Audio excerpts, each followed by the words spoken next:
capítulo 12 de Êxodo, versículo 17 ao 20.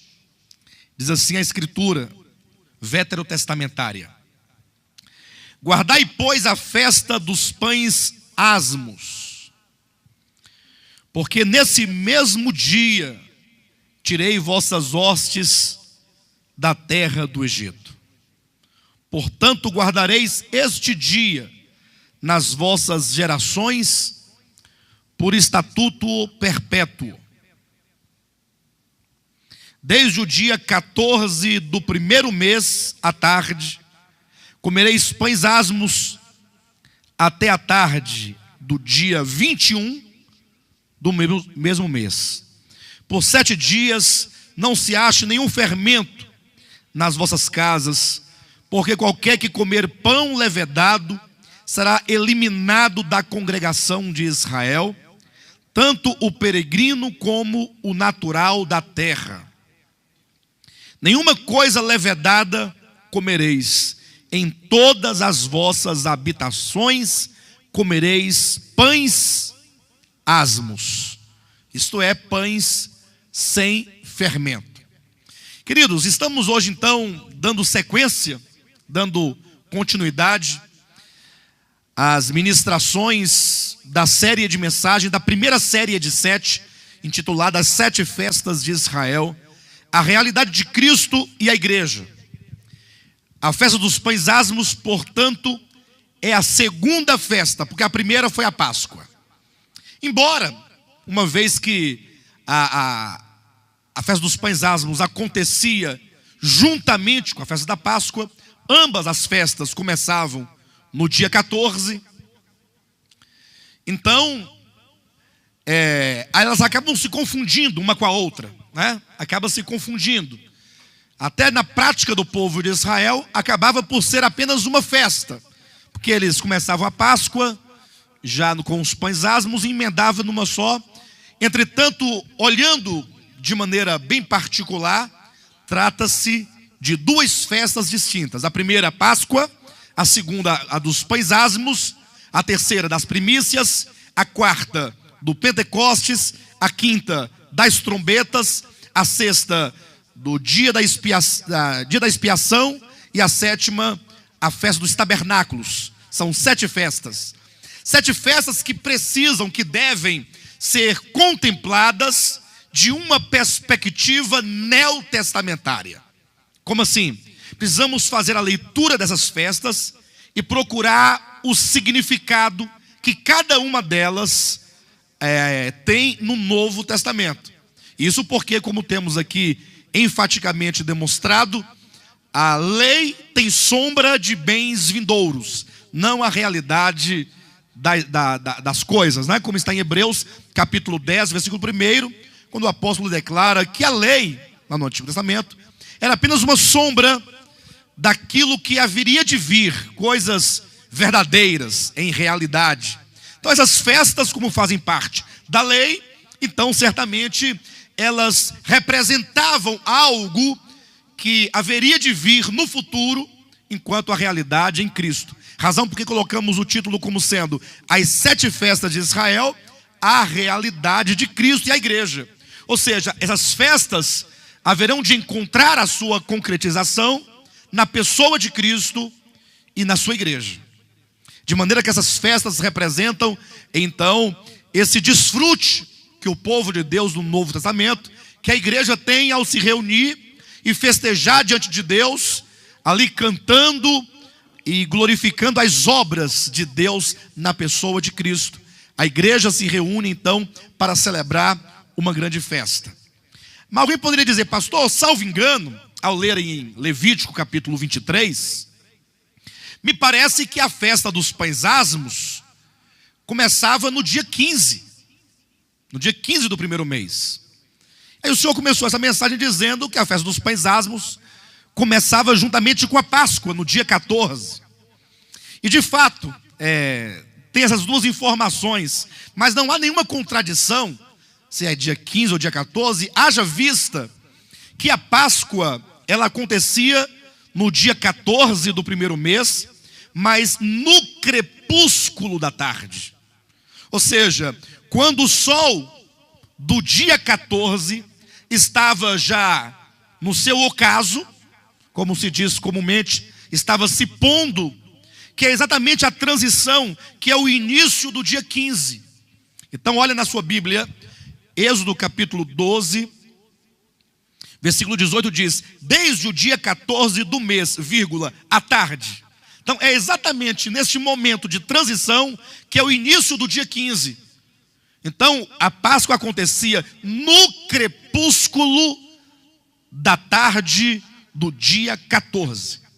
Ou seja, estava acabando o dia 14, porque para os hebreus o dia não acaba meia-noite. O dia acaba no pôr do sol. Não somente para os hebreus, mas o princípio bíblico da criação, quando Deus restaurou a terra, ele disse: haja tarde e manhã o primeiro dia. E houve tarde e manhã o primeiro dia, houve tarde e manhã o segundo dia. Tarde, referindo-se a toda a parte escura, que nós chamamos de noite. Então toda a parte escura, a Escritura chama de tarde. E toda a parte clara, chama-se manhã. O dia não tem 24 horas, as primeiras 12 horas do dia são a parte escura, é a noite. E as 12 horas seguintes, as últimas 12 horas, que é a parte clara em que o sol está iluminando a terra, é a chamada de manhã. Então o dia começa pela tarde. Os irmãos entendem isso? O dia começa pela tarde, toda a parte escura. E aí a segunda parte do dia é a parte clara. Então quando essa parte clara começa a escurecer, então está chegando a outra noite, a outra parte escura, portanto o outro dia. Então os hebreus, seguindo este princípio, quando então no dia 14 o sol estava se pondo, então o dia 14 estava terminando, era exatamente naquele momento que eles comiam a Páscoa, que eles entravam para dentro de suas casas, fazendo por memorial a lembrança da grande libertação, da grande salvação que Deus havia operado em suas vidas ao tirarem-nos da terra do Egito. E então a Escritura diz que ao então comer o cordeiro pascal, nesse crepúsculo da tarde, nesse mesmo dia eles começavam a comer pães asmos. E aí vem a festa dos pães asmos. Pastor, o que era a festa dos pães asmos? Bem, celebrava-se a Páscoa e a partir de então todos os hebreus deveriam, por 7 dias, até a tarde do dia 21, eles deveriam comer pães sem fermento. Era de tal modo séria a questão, que Deus dizia: olha, nem sequer permita que haja fermento dentro das vossas casas. Vocês têm que tirar das vossas casas o fermento. Não, mas eu não vou usar no pão não, vou comer pão asmo. Mas o fermento vai ficar guardado no armário. Não, faça um armário lá fora de casa e coloque lá fora o fermento, porque por 7 dias vocês deverão celebrar a festa dos pães asmos, todos comendo pão sem fermento. Olhando assim rapidamente, alguém fala assim: pastor, mas a Bíblia tem cada coisa, né? Tem cada pedido, sobretudo no Antigo Testamento, é tanta coisa que não tem razão de ser. Imagine só, Deus falar para você comer pães sem fermentos por uma semana. Ora, irmãos, o que isso significa? E aí a grande questão é essa: quando você compreende o que Deus queria ensinar ao seu povo por meio dessa representação, porque o pão aqui vai ter um significado. E o fermento também tem um significado. A grande questão, queridos, é que Deus, atenção, querendo ensinar o povo de Israel verdades concernentes a Jesus Cristo, seu Filho, fazia mediante uma representação, fazia mediante símbolos. Então o povo de Israel viviam, serviam a Deus, o viver deles, a adoração deles, o serviço deles, era todo feito na base de símbolos. E eu acredito que eles não compreendiam muito daquilo. Acontece que, de tanto eles fazerem ano após ano, Páscoa, depois pães asmos, depois primícias, depois Pentecostes, eles foram caindo numa rotina de vida De maneira que eles faziam, por exemplo, tratando-se aqui da festa dos pães asmos, eles não comiam o fermento, comiam pão sem fermento, tiravam de suas casas o fermento como um mero ritual. Sabe quando você já recebe aquela tradição e aquele costume, e você já não sabe mais por que você faz aquilo, só sabe que faz e que tem que ser feito. Mas você não compreende a substância, você não compreende o significado, você não compreende a verdade. E aqui está um ponto fundamental. Todo cristão precisa desenvolver uma consciência acerca da verdade. Porque quando você compreende a verdade de Deus, você sabe exatamente o que significa, o porquê. Então você tem agora um motivo por que caminhar. Quando, entretanto, você leva uma vida cristã, como quem empurra com a barriga, sem se importar com a razão, com o porquê, com a essência daquela verdade, a vida cristã se torna um mero ritual. Você vai à reunião porque... Por que você vai? Não, porque tem que ir. Não, porque todo mundo vai, né? Então domingo tem que ir. Domingo é dia de culto. Então você vai, você se veste a melhor roupa, penteia o cabelo, escova o dente, passa um perfume, fica todo feliz, vem. E aí você vai seguindo aquilo como uma tradição. Você perde o sentido da vida cristã. E isso vai criando um cansaço muito grande. Por isso que muitos acabam se perdendo ao longo do caminho. É preciso desenvolver uma consciência. Quero abrir aqui um parêntese no que estamos falando aqui sobre o significado da festa dos pães asmos. Uma pessoa essa semana, uma pessoa que não é cristã, pelo menos conforme nós entendemos, conversando comigo, falou assim: não, pastor, não é assim não. Você sabe que não é desse modo? Falando de um outro assunto qualquer. E você sabe, ele disse, você sabe porque você, enquanto um agitador de massas, você sabe que existem várias maneiras de se fazer a mesma coisa. Aí eu fiquei assim, impressionado. Ele me chamou de agitador de massas. Aí eu parei para não dar uma resposta imprópria. Respirei, me equilibrei, invoquei do Espírito Santo o domínio próprio e fiz uma pergunta para aquele cidadão. Falei: o senhor sabe o que significa massas? Não, massa é o povo, é uma multidão. Falei: bem, pelo que eu percebo, eu disse para ele, você usa as palavras sem critério.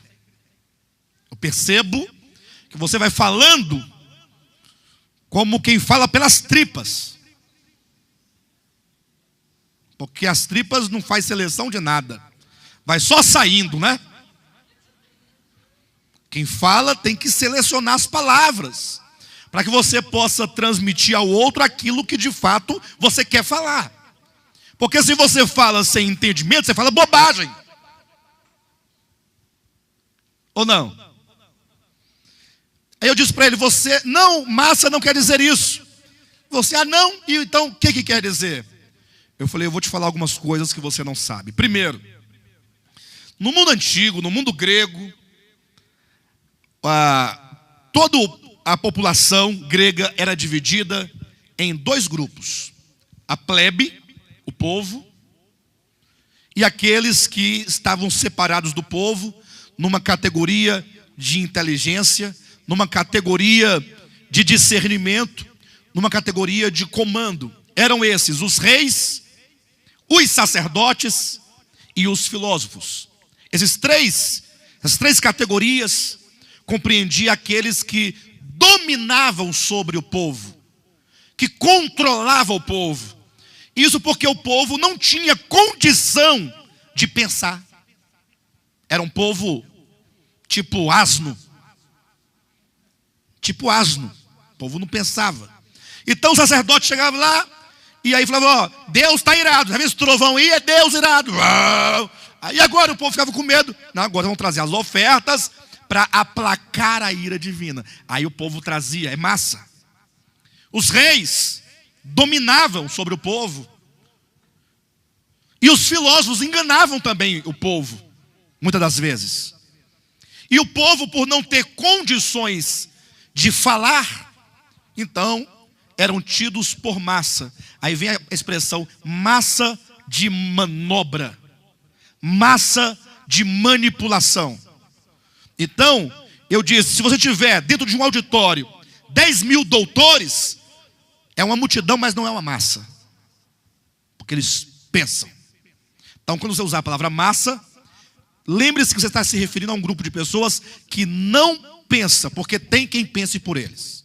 Esse é o primeiro ponto. Segundo ponto, quando você diz que eu sou agitador de massas, você deve estar me confundindo com os pastores evangélicos. Porque os pastores evangélicos, de fato, são agitadores de massa. E eu não sou pastor evangélico. Na verdade, eu só uso este nome, pastor, que seja bispo, porque eu não tenho alternativa. Porque se tivesse, não usaria para que ninguém me confundisse com tais pessoas. Porque o ministério apostólico, de volta à palavra, é um ministério em que as pessoas são levadas a pensar. E são ensinadas a pensar.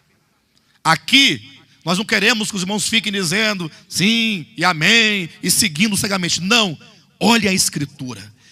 Tenham o discernimento. Aprenda o sentido da Escritura. Ganhe a consciência da verdade e a consciência da realidade, para que você possa conduzir a sua vida única e exclusivamente sob a direção do nosso cabeça, que é Cristo. A esse devemos nos submeter completamente. Os líderes não servem para controlar os homens, servem para ajudá-los no caminho. Então, somente para isso. Então, esse ministério, desde o seu princípio, do seu começo, é um ministério fundado no estudo, na palavra. Nós estamos empenhados aqui em estudos bíblicos, em seminários, em conferências, para que os irmãos todos possam se libertar da ignorância e então poder seguir a verdade com uma consciência, sabendo por que você serve a Deus. Eu abri esse parênteses porque eu falava aqui agora há pouco que o povo de Israel passou a viver fazendo aquelas cerimônias, aqueles ritos, mas sem a compreensão. Eles perderam o significado das coisas. Os irmãos entendem isso? E o cristão precisa ter a consciência da fé, a consciência da verdade, para que você caminhe encorajado a prosseguir, porque você sabe o que é. Então, o que significa a festa dos pães asmos? Pães asmos quer dizer literalmente pão sem fermento. Nós colocamos aqui então 3 momentos, 3 pontos de vista, que vão nos falar sobre 3 aspectos, ou pelo menos 2 aspectos, porque o terceiro será a junção dos 2 primeiros, 2 aspectos do significado dessa festa. A festa dos pães asmos significa minimamente 2 coisas. E a primeira coisa a que ela se refere, nós vamos verificar isso no Novo Testamento. Abra sua Bíblia, está em Êxodo capítulo 13, versículo 3.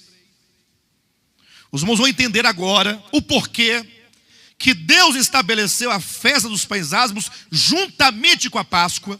Nesse sentido, nesse primeiro aspecto, a Páscoa, a festa dos pães asmos está intimamente relacionada à festa da Páscoa.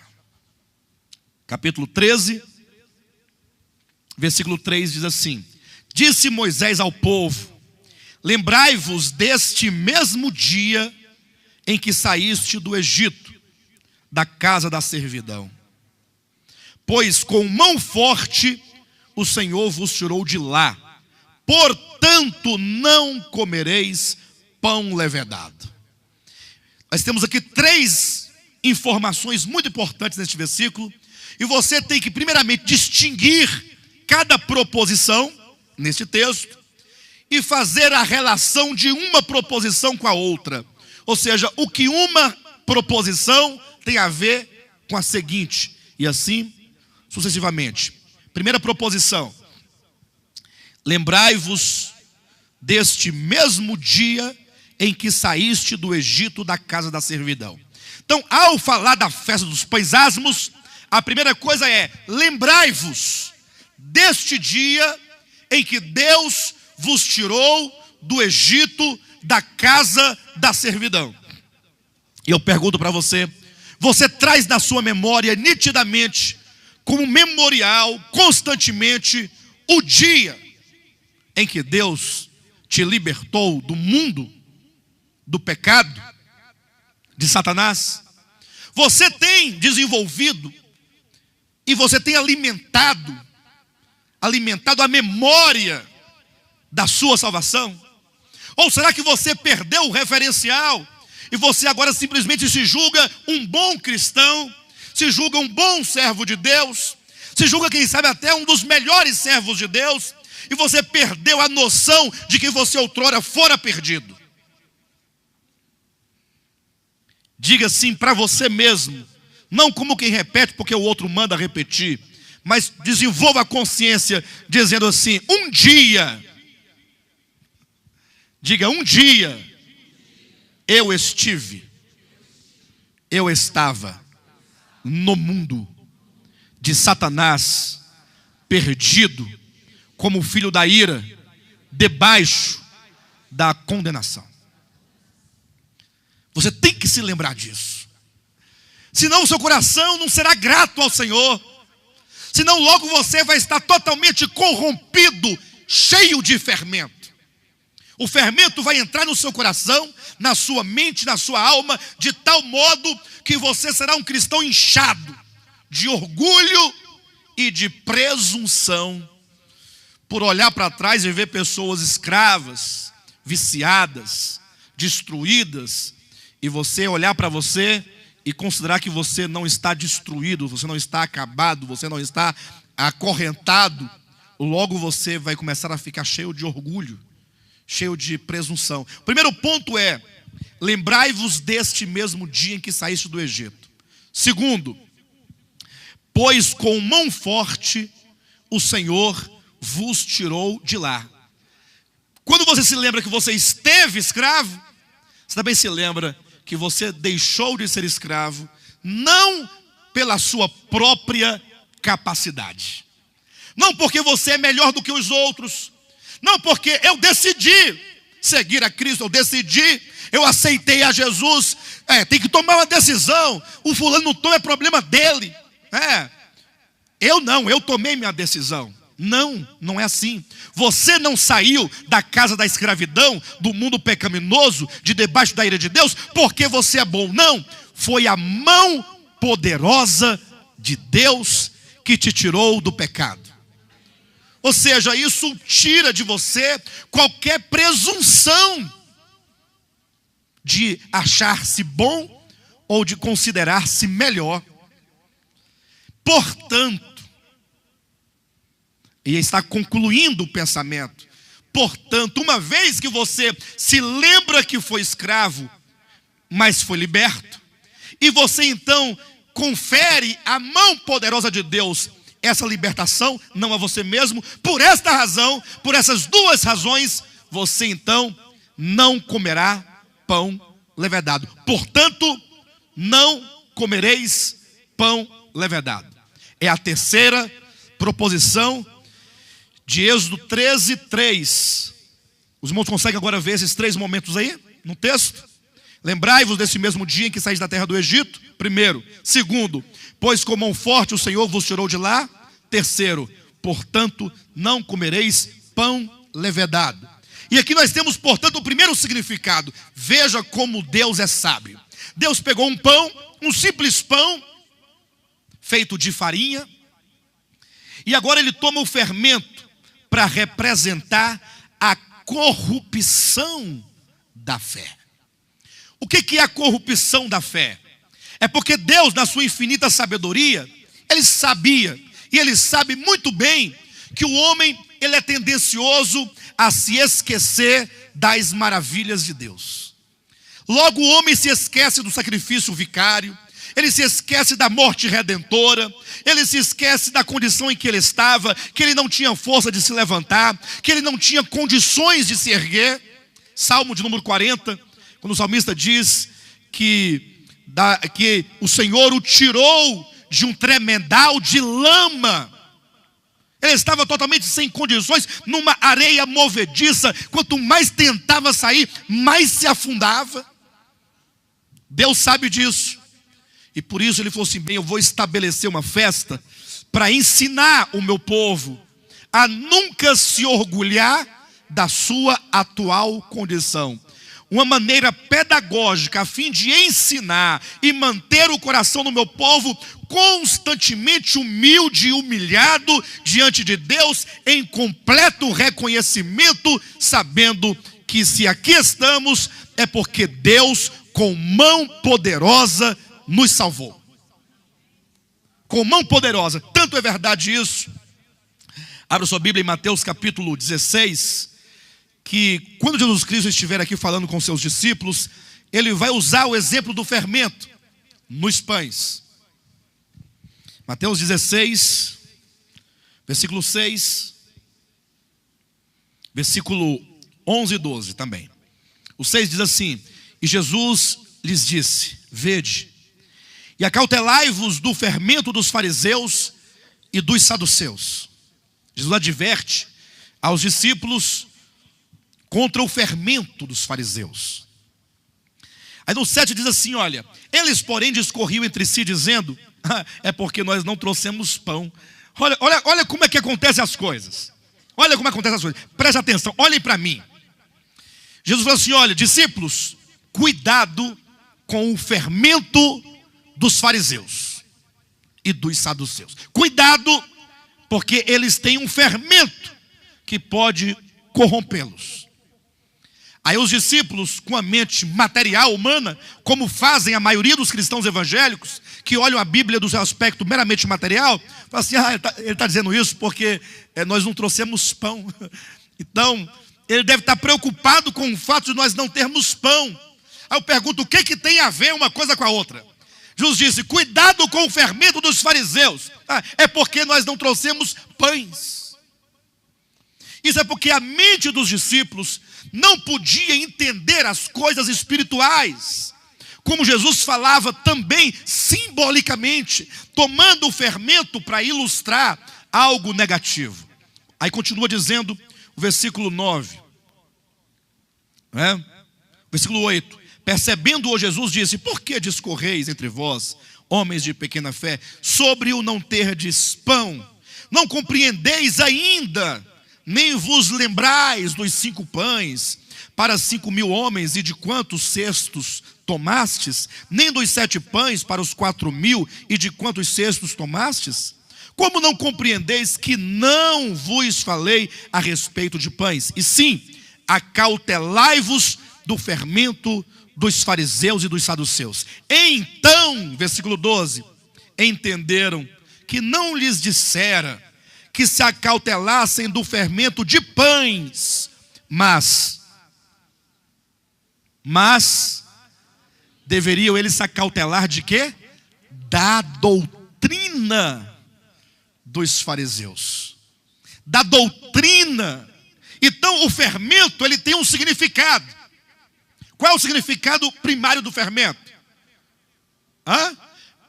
Quando Jesus falou assim: cuidado com o fermento dos fariseus, ele queria dizer o quê? Cuidado com a doutrina dos fariseus. Portanto, fermento aqui significa o quê?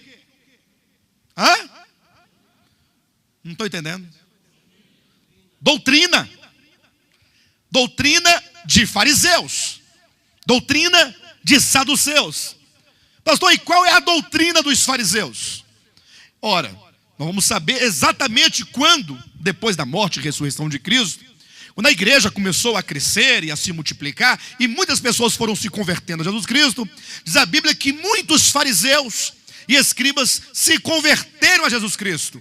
E aí isso trouxe um grande problema para a igreja. Não porque eles haviam crido, mas porque, por não compreenderem a verdade, eles começaram a perturbar a igreja com a sua doutrina. Eles diziam: se você não guardar a lei, não pode ser salvo. A doutrina dos escribas e fariseus é a doutrina da salvação por meio de obras. E aí logo os irmãos vão entender a relação de Êxodo capítulo 12 e 13 com Mateus 16. Porque lá em Êxodo 12, temos a Páscoa. Veja, o povo de Israel estava prisioneiro, oprimido, escravo, debaixo de feitores, sofrendo, não tinham condições de sair de lá. Deus, com mão poderosa, com asas de águia, como está lá no capítulo 19 de Êxodo, foi lá e os tirou do Egito. É a salvação, é a libertação. Então, essa salvação de Deus, mediante a morte do Cordeiro Pascal, significa o modo de Deus salvar o homem é por meio de um sacrifício substitutivo. É por meio de um cordeiro que é imolado no lugar do homem. Jesus é esse cordeiro. O modo de Deus salvar o homem é oferecendo a ele gratuitamente um sacrifício no seu lugar. Quantos aqui creem que Jesus Cristo morreu por você? E que esse sacrifício de Cristo na cruz do Calvário, ele te salva plenamente do pecado, do mundo, do poder de Satanás, do império das trevas. Vocês creem nisso? E é aí que Deus fala agora: cuidado com a doutrina de salvação por obras. Cuidado com o fermento. Por isso, retirai de vossas casas e dos vossos pães todo o fermento.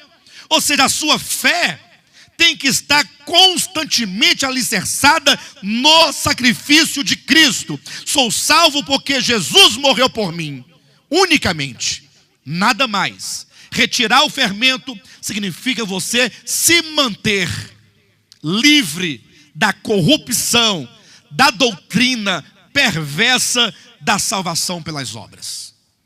É por isso que hoje em dia nós vemos os cristãos com tanta dificuldade de servir a Deus. Porque um dia o Senhor foi lá e os tirou do mal, os tirou do pecado, os tirou das trevas.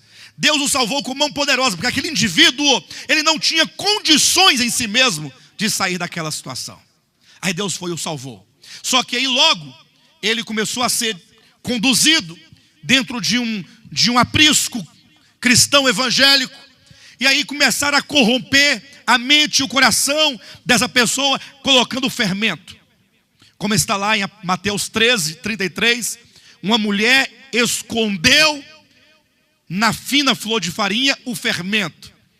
A mulher que esconde o fermento e vai colocando o fermento. E aquele cristão vai ficando inchado. Ele vai ficando orgulhoso. E ele vai ficando presunçoso, julgando que a condição em que ele se encontra, uma condição de santidade, uma condição de estar apto para ser salvo, se Jesus vier agora, eu sou arrebatado para morar no céu. Um orgulho, como se tudo isso dependesse da sua obra, da sua atitude, da sua santificação. E aí entra um conceito equivocado que os cristãos levam, muitos deles até hoje. Olha, nós temos que nos santificar. Já ouviram isso? Você tem que se santificar. Ah, então se eu tenho que me santificar, é verdade, está em Hebreus capítulo 12, versículo 14. Sem a santificação ninguém verá o Senhor. E o que é se santificar? É você começar a se separar. Santificar como se separar. Aí você se separa primeiramente da sua família, porque a família sua faz festa. Então, lá eu não vou mais. Não vou mais no almoço da família, porque eles são um bando de pecadores. E eu sou santo. Porque lá eles vão ouvir a música tal, vão beber a bebida tal, e eu não faço dessa maneira. Aí vai se excluindo dos amigos, aí vai se excluindo de um tipo de coisa, do outro tipo, e aí ele vai ficando ali, e aí ele começa a considerar-se não mais um pecador. Todos são pecadores, menos ele. E aí vem aquele inchaço do fermento, do orgulho, da presunção. E aí ele quase já não consegue mais falar com as pessoas. Dentro da sua própria comunidade, da sua própria igreja, ele agora fica acusando os irmãos que não estão à sua altura, porque não oram o tanto que ele ora, não jejua o tanto que ele jejua. E olhando as irmãs que não correspondem ao padrão de santidade. Tem pessoas que estão estigmatizadas no meio do povo de Deus. A irmã que é vista como sendo a pecadora da igreja, porque os outros estão todos cheios de fermento. Quando um dia, pela misericórdia de Deus, pela graça de Deus, pela infinita bondade de Deus, o Espírito Santo alcança aquela criatura, e aí é um trabalho imenso para que ele venha se convencer que a morte de Cristo no seu lugar é plenamente suficiente, e que nada ele pode fazer para merecer nada. Haja visto que o salário do pecado é a morte, e se alguém disser que não tem pecado é mentiroso, porque aquele que guarda toda a lei e tropeça num só ponto é culpado de todos. Aí depois de muito trabalho, a pessoa consegue entender. Tá bom, entendi. Eu não posso confiar em mim mesmo. Tenho que me lembrar do tempo em que eu era escravo. Tenho que me lembrar que o Senhor me tirou de lá com mão poderosa. E portanto eu tenho que confiar unicamente no sacrifício de Cristo e mais nada. Aí a pessoa começa agora a caminhar. Aí ela vai achando aquilo sem graça. Sem graça. Pensa numa coisa sem graça, é servir a Deus na fé no Filho de Deus. Por quê? Porque isso não me promove. Isso me humilha a cada dia. Me humilha a cada dia, porque eu já não sou bom. Bom sou a um, porque eu pensava que eu era bom. E a pessoa até consegue ficar 1 ano, 2 anos, mas vai chegando um momento que ela vai criando uma agonia, porque ainda ficou um restinho lá no fundo da massa de fermento. De vez em quando começa a inchar e não pode. Aí ele vai vendo assim que bom mesmo era servir a Deus quando nós éramos aplaudidos, quando os homens nos louvavam dizendo: poxa, como você é bom, como você é homem de Deus, como você é homem de oração, como você é um crente autêntico. Todo mundo cita o seu nome quando quer fazer uma referência do que é ser um servo adequado. Bom mesmo era esse tempo. Aí a pessoa tenta voltar para lá, mas aí ela fica incomodada porque ela sabe da verdade. Aí ela não pode ficar aqui, mas aqui também não dá para ficar, porque aqui também não promove. Voltar para lá não dá, para a fé sozinha também não dá. Aí a pessoa fica paraplégica, prostrada numa cama espiritual, movendo só os olhos. Está destruída. Não consegue mais servir a Deus. Não consegue. Porque não tem mais razão de ser. Porque não conseguiu ver que Jesus Cristo é tudo. Que tudo foi feito por meio dele. Não consegue ver que tudo foi feito nele. E não consegue entender que tudo é para ele. Que no final, por meio de Jesus Cristo, todo o universo vai glorificar o Pai, exaltá-lo. Nós somos meramente uma peça dentro de um processo que não acaba em nós.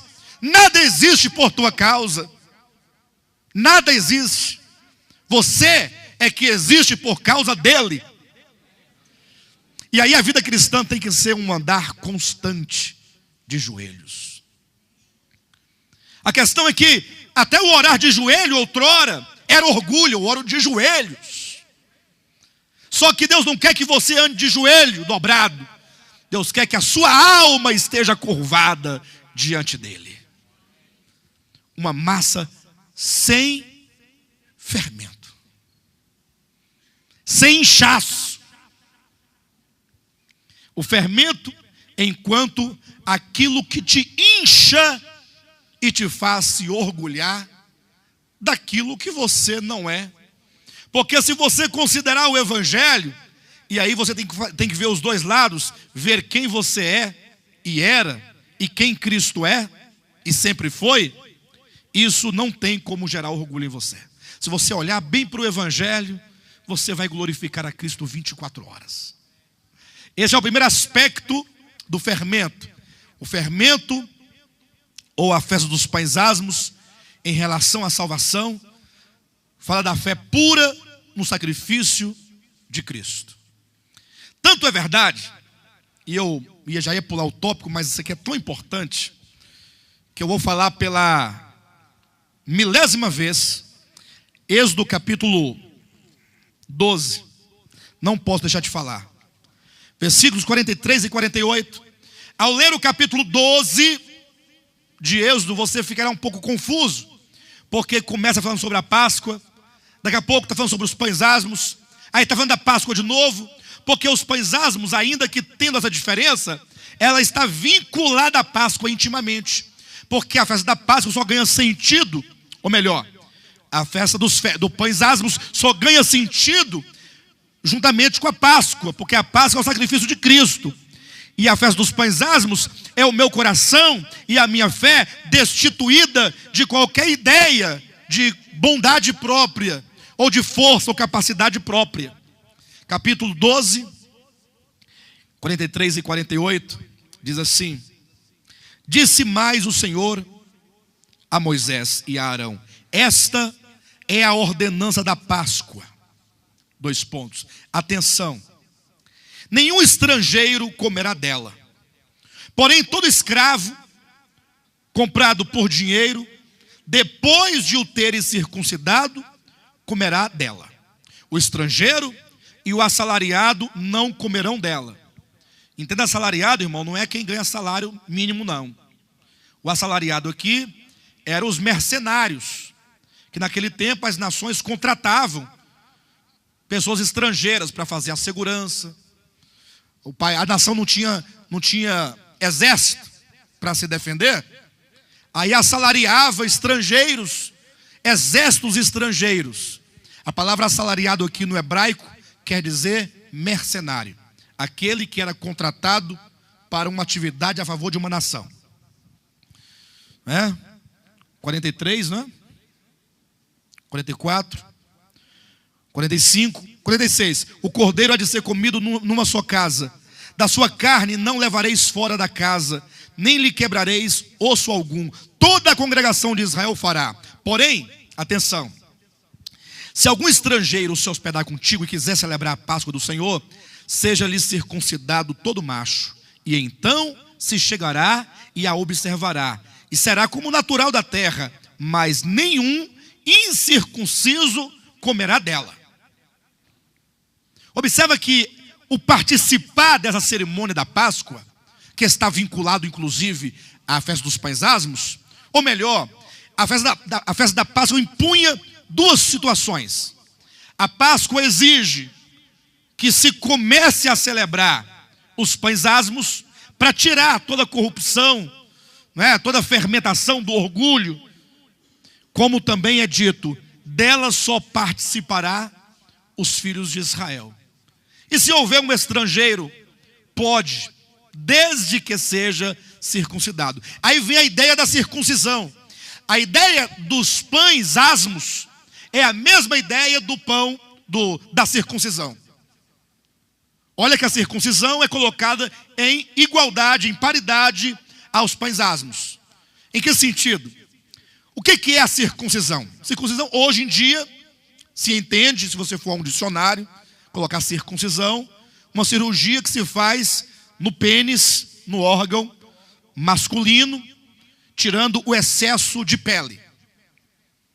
Muitas pessoas que têm algum tipo de problema, tem até um nome que se dá, não tem? Fimose, Aí tem que se fazer a circuncisão, que no termo bíblico é a circuncisão. Perfeito? Mas no tempo de Israel, não era feito em razão de uma fimose. Não. Deus havia feito um pacto com Abraão. Abraão foi o primeiro a ser circuncidado. E Deus disse a Abraão: todos os machos nas tuas gerações deverão ser circuncidados. Por que Deus estabeleceu a circuncisão como estatuto perpétuo nas gerações de Abraão? Aí você vai ler os manuais de teologia, né, dos doutores, dos eruditos, né? Eles dizem: não, é porque Deus, na sua sabedoria, vendo que o povo de Israel seria nômade no deserto, um povo sem muito recurso, um povo sem uma medicina avançada, sem conhecimentos e tal, então Deus pedia para circuncidar por uma questão de higiene, porque eles não iam tomar banho direito, no deserto não tem água para tomar banho direito. Então Deus, preocupado com a higiene, mandava circuncidar. É lamentável isso, né? Lamentável porque, embora seja uma sutileza muito boa, mas a Escritura, ela diz que o motivo, a razão porque Deus estabeleceu a circuncisão era meramente de ordem espiritual. Isso porque Abraão, vocês sabem da história de Abraão, eu costumo contá-la aqui com muita frequência, né? Deus prometeu um filho a Abraão que Deus daria. Deus disse que daria, Deus daria. É uma questão da promessa de Deus e da fidelidade de Deus. Entretanto, Abraão foi passando um tempo. Sara, sua mulher, não podia ter filhos. E aí vai daqui, vai dali, passa um ano, passa dois, nada desse menino nascer, Sara não fica grávida. E aquilo vai incomodando. Porque Deus prometeu dar um filho, mas Sara não pode ter filho. Será que Deus não sabe que Sara não pode ter filho? É porque Deus tem tanta coisa para fazer que ele se esqueceu por um momento. E acabou fazendo uma promessa difícil de cumprir, porque Sara é estéril. Ela não podia ter filhos. Aí foi incomodando. E Sara um dia falou: Abraão, não sei não, viu? Mas eu estou achando que esse filho não vai nascer não, porque eu sou estéril. E eu estava pensando, inclusive, Deus está demorando muito a resolver esse problema. Vai, que você fica velho e aí já era, meu irmão. Aí nem você nem eu. Porque é sabido desde o mundo antigo que por algumas razões de natureza caída do homem, degradação, o homem num dado momento da sua experiência, ele não consegue manter uma relação sexual, porque o negócio dele para de funcionar. Funcionar nas vias urinárias continua, até piora um pouquinho, faz demais. Mas é funcionar no sentido de ter condições de ter uma relação sexual para gerar um filho. Quando Sara disse para Abraão isso ofendeu ele no íntimo, ofendeu no profundo. Você quer ofender um homem? Fala essas coisas para ele. Acabou com a vida dele. Nunca mais ele é o mesmo. Nunca mais, né? Tá igual o caso lá, né? Não, deixa para lá. Hein? Então Abraão ficou assim meio, desesperado. Sara falou assim: Abraão, que tal? Deus não prometeu um filho para você? Prometeu. Que tal nós darmos uma força para Deus? Que tal? Uma força. Mas como assim? Não, Deus vai te dar o filho, mas aí você vai e faz o filho na escrava enquanto você tem capacidade natural. Olha o fermento aí. Presente no sentido espiritual da capacidade de fazer algo para Deus. Mas Deus prometeu, eu sei, mas a promessa de Deus, e aí surge o arminianismo em semente, mas é que a promessa de Deus se cumpre da parte dele, da sua você tem que fazer.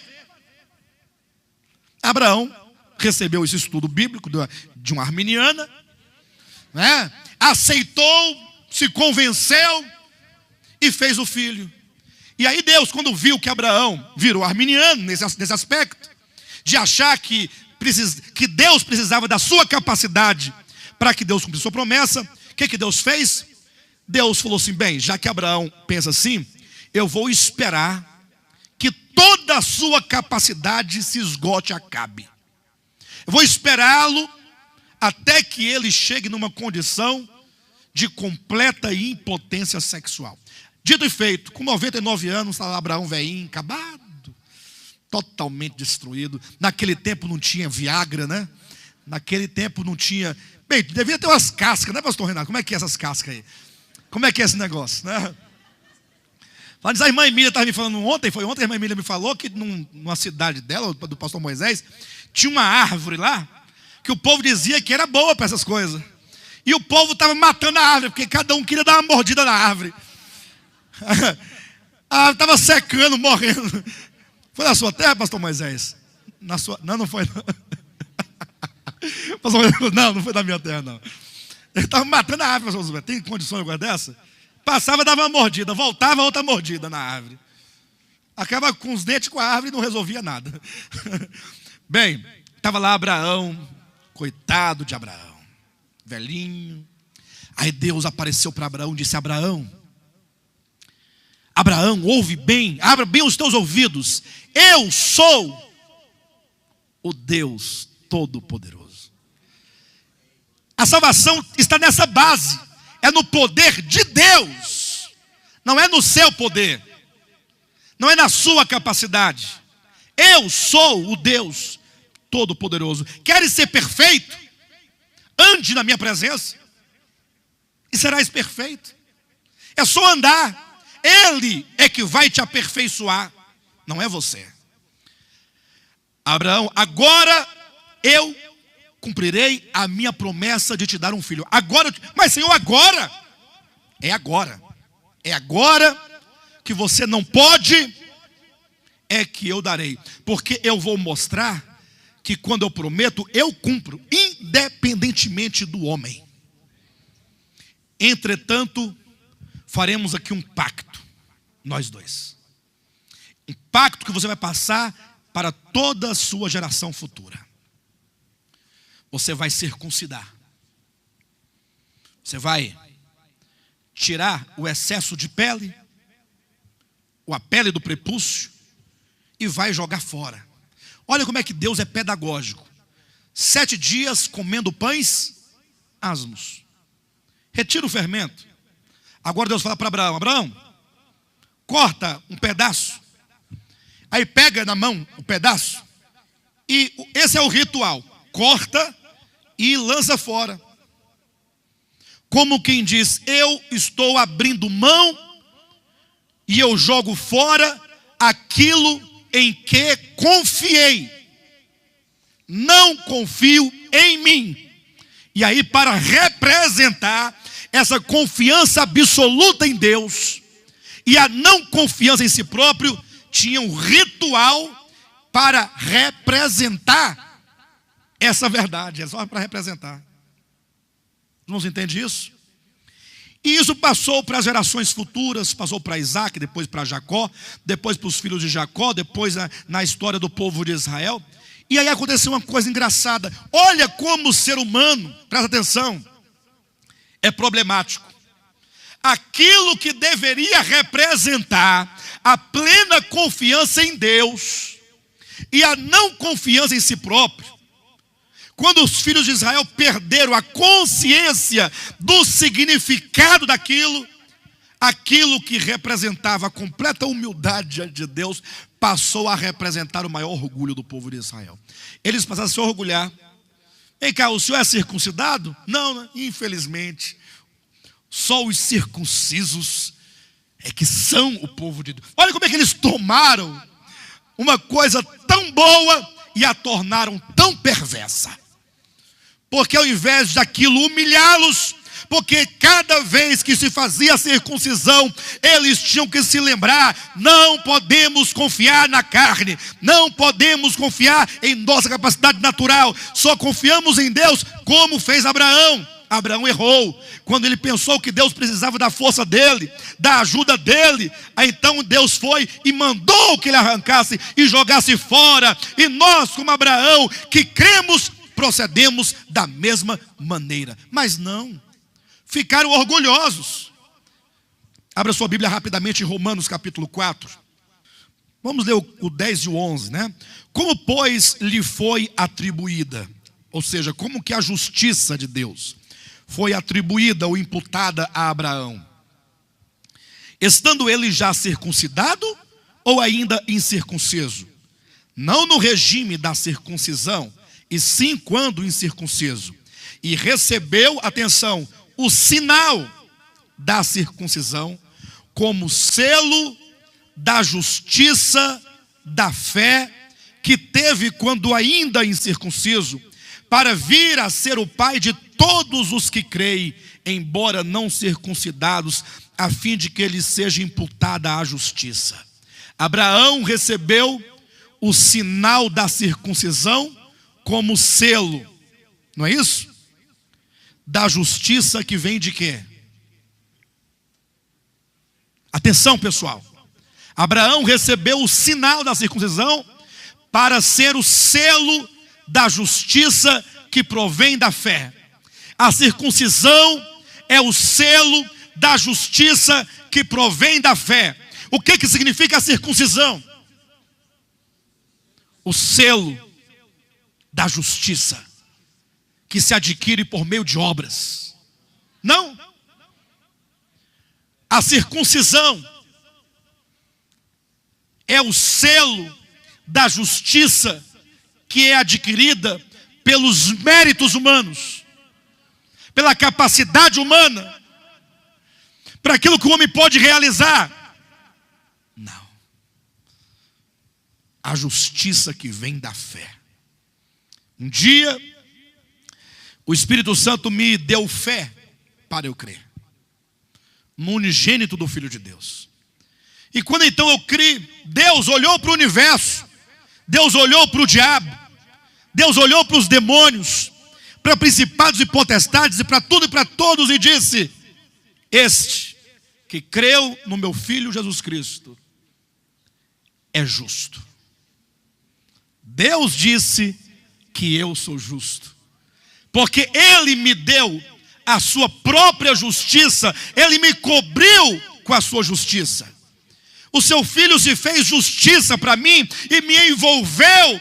E Deus, quando olha para mim, só pode ver o seu Filho, porque é Deus que me justifica. Ninguém pode me condenar.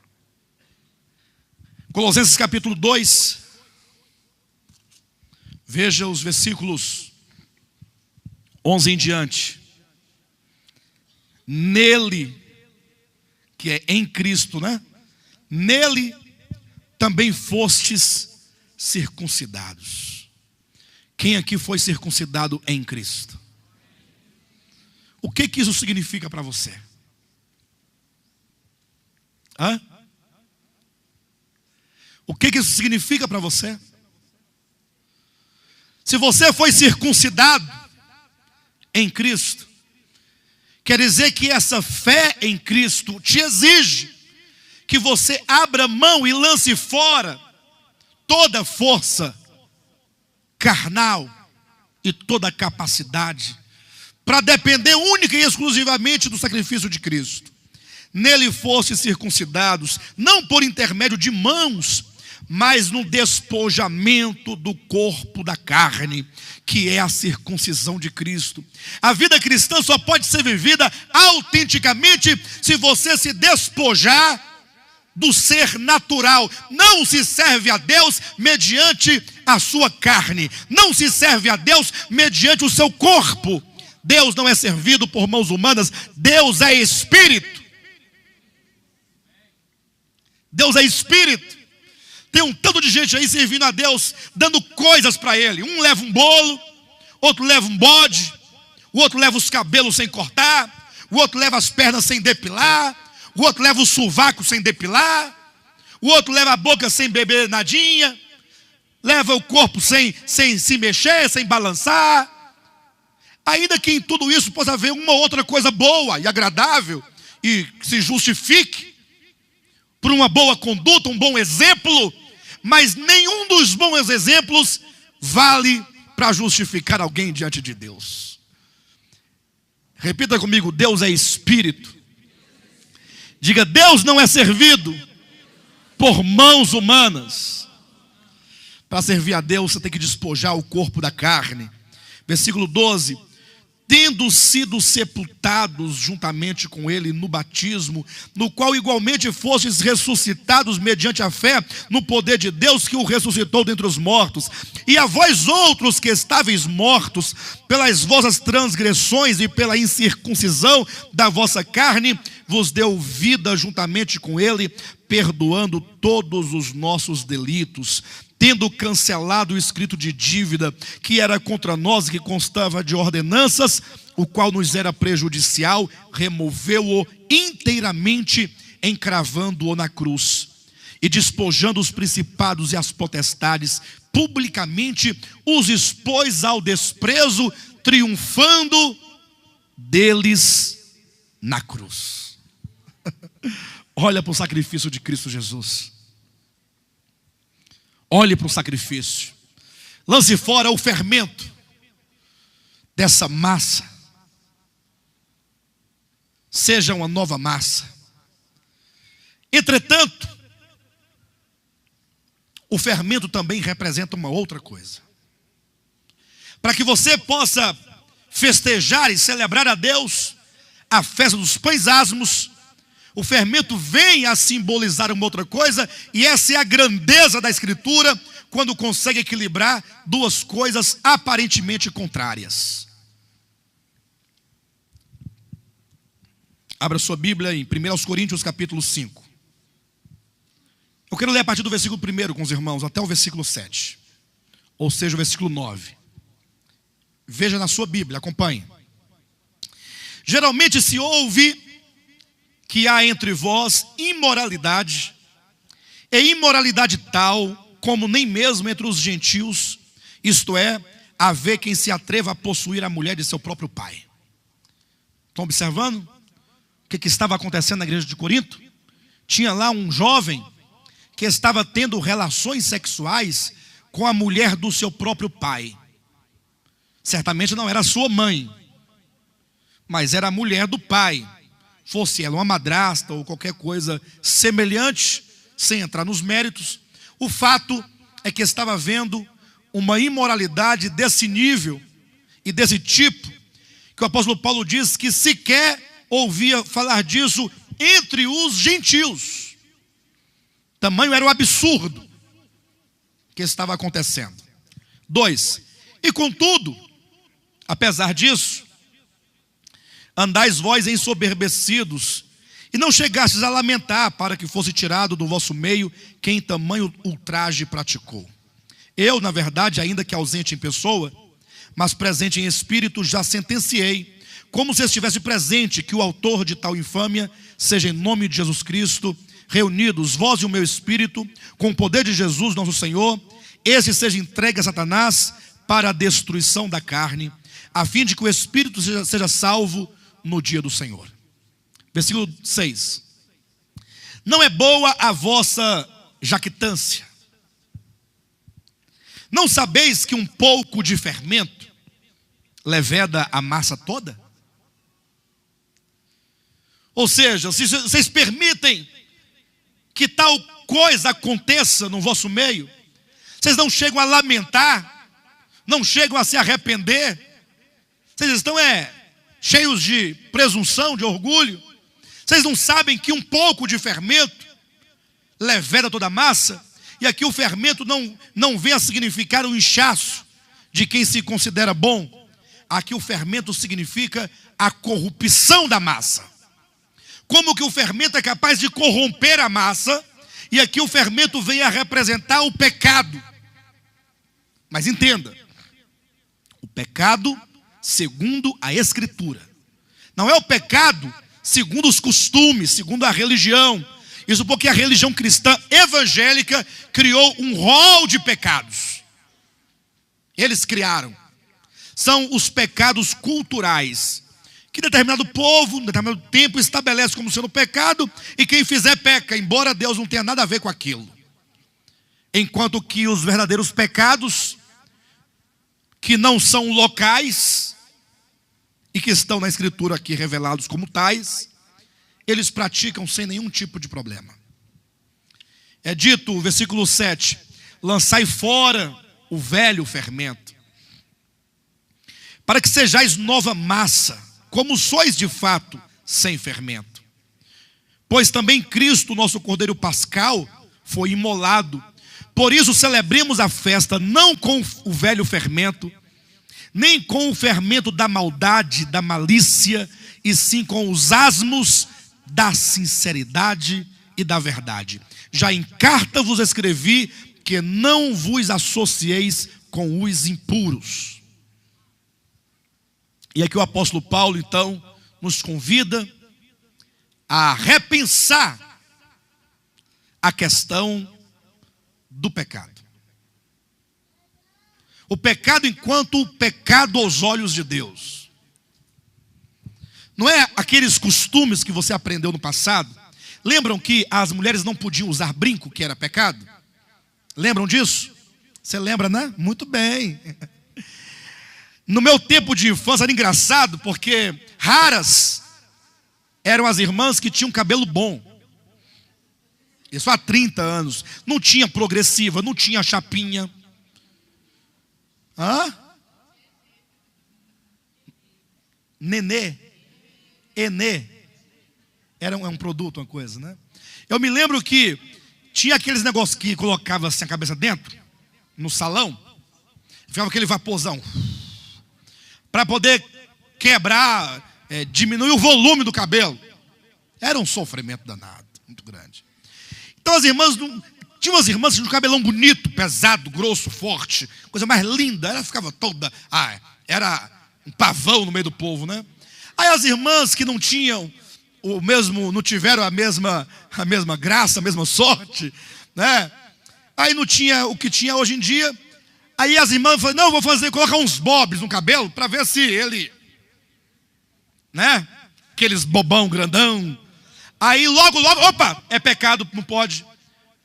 Tirou a graça das irmãs. Mas por quê? Não, porque alguém teve uma visão e viu o diabo dormindo dentro do bobs. É a manilha do diabo. Aí pronto, aí é pecado, acabou, tiraram.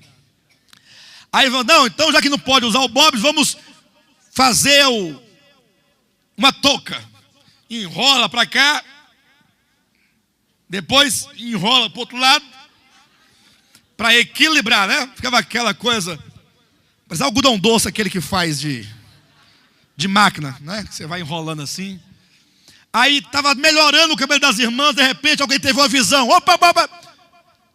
Esse cabelo, essa touca parece um ninho de Satanás. Aí, pecado, tiraram. Aí tá bom, então vamos pegar uma diadema, né? Colocar para poder assentar o cabelo, para não levantar. Aí tá lá o pastor em casa, jejuando, orando para descobrir por que não estava acontecendo mais milagre. Revela, Senhor, qual é o pecado da igreja, revela. Aí estava para lá de Bagdá, já jejuando há muitos dias, aquela fome. Começa a ver estrelinha. Ele acha que é visão, mas estrelinha é visão. Mas não, é fraqueza. Aí ele olhou, né, para a penteadeira, na época que tinha penteadeira. Aí ele viu uma diadema. Aí veio a revelação. Diadema, diabo. Ó, eu sabia que tinha um problema aqui. E não somente tem a raiz da palavra diabo em diadema, mas ainda tem o de demônio também. Diadema, diademônio, demônio. Aí ele resolveu, a diadema é tanto do diabo quanto do demônio. Mas ele queria uma confirmação de Deus. Eu quero uma confirmação. Aí ele pegou a diadema diante do espelho, aí foi colocando na cabeça dele, ó. Chegou bem pertinho, ele virou o contrário. Deu os 2 chifres do diabo. Está confirmado. É pecado. Aí proibiram as irmãs de usar diadema. Entenderam como é que é? Isso é para os irmãos verem como é que o povo vão inventando os pecados. Vão inventando. E assim é uma série de coisas que não se podia fazer em nome do pecado. Enquanto isso, o coração velho estava cheio de maldade, de inveja, de hipocrisia, de inimizade, de porfia, de contenda.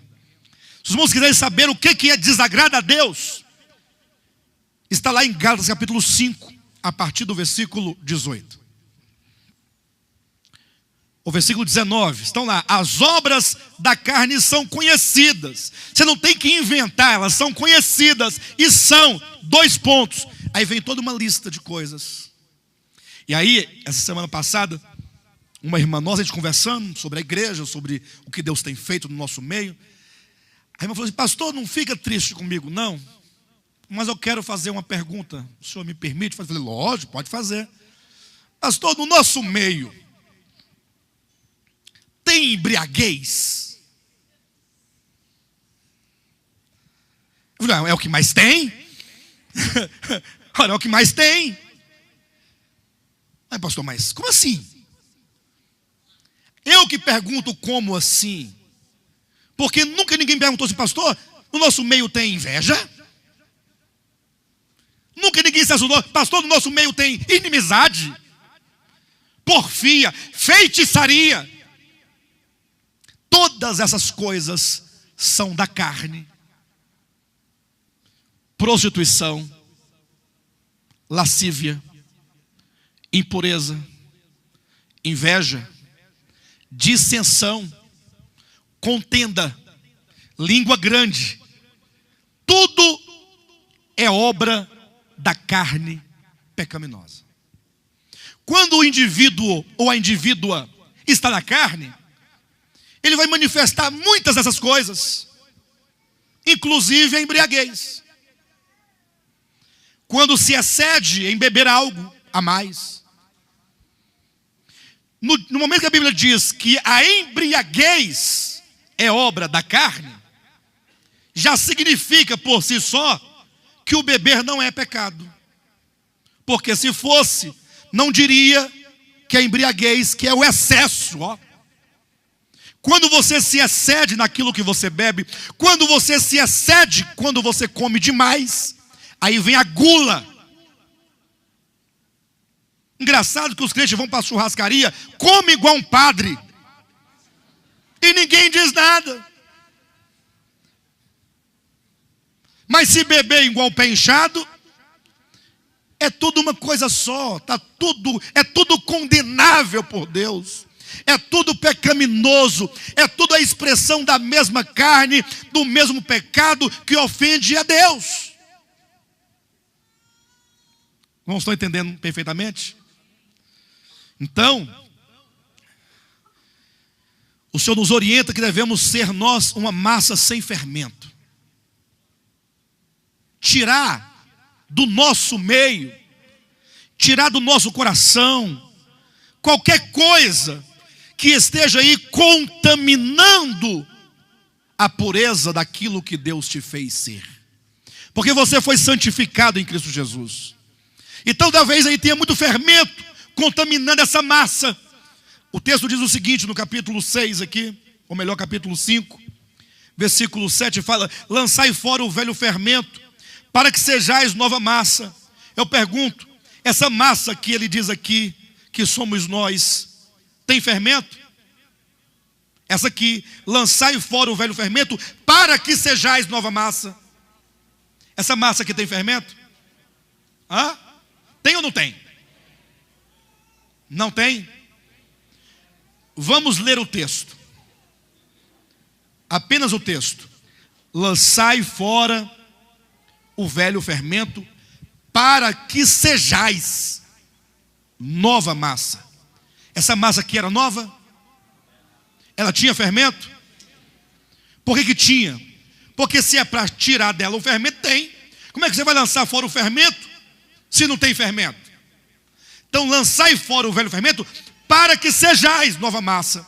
E aí vem a resposta do irmão Istvan, que vem em seguida: como sois de fato sem fermento?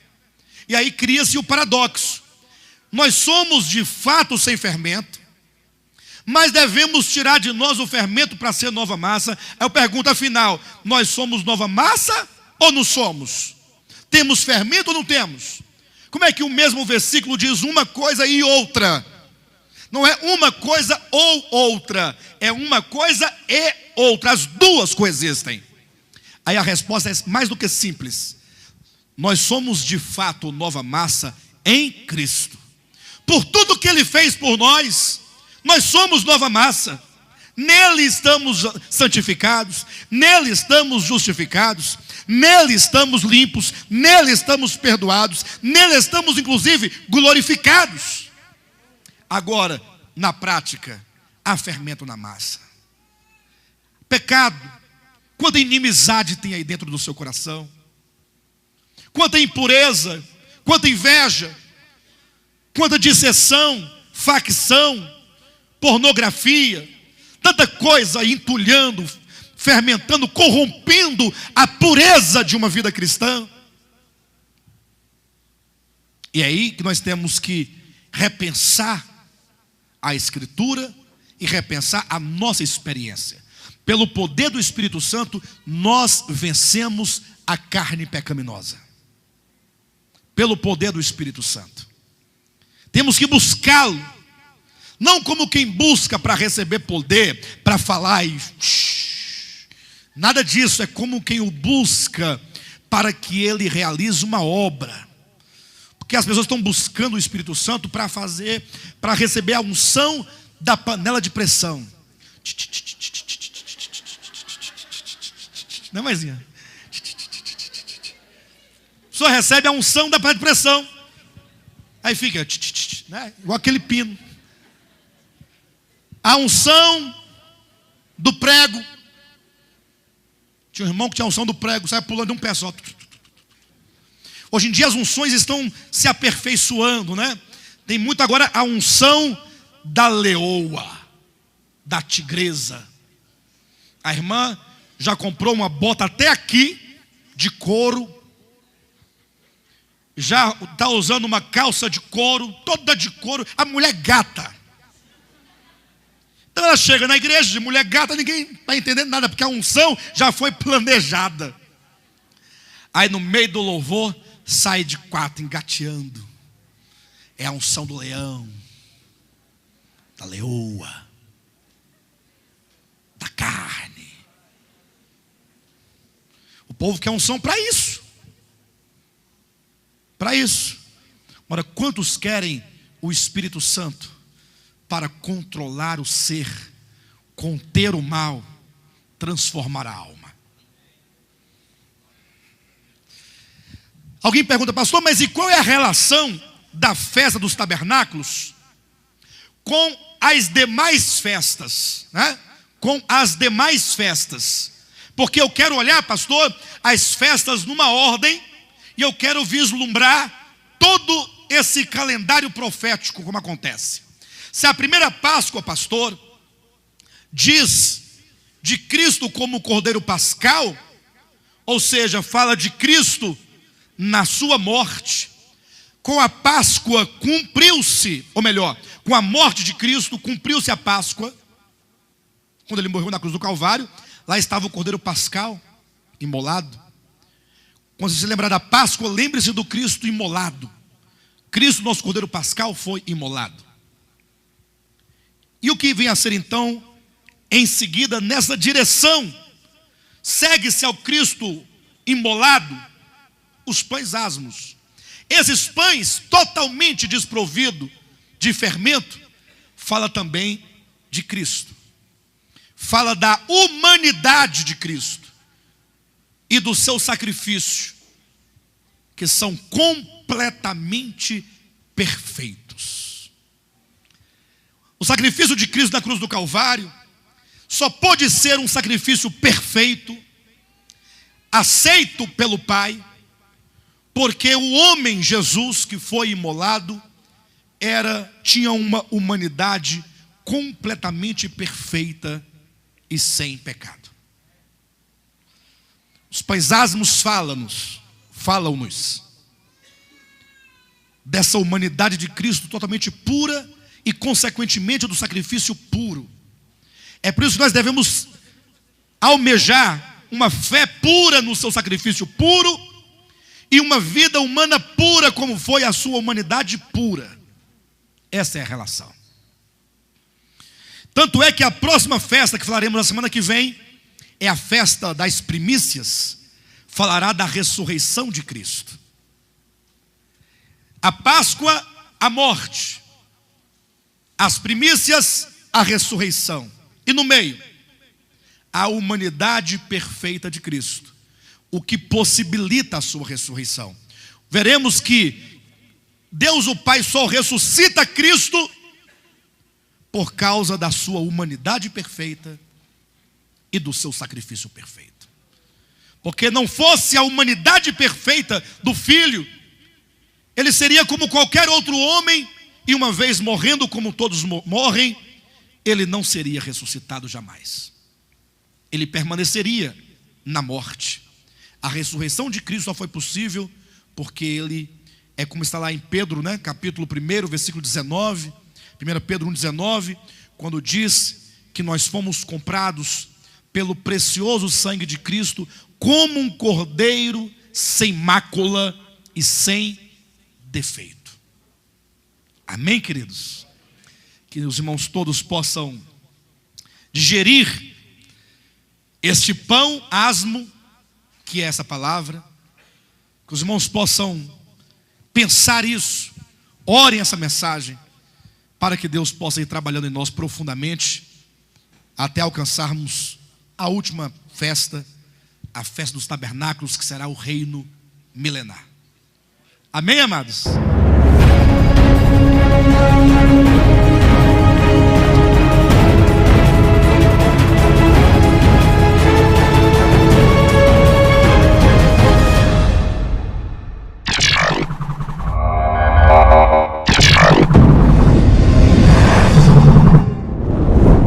Ooh.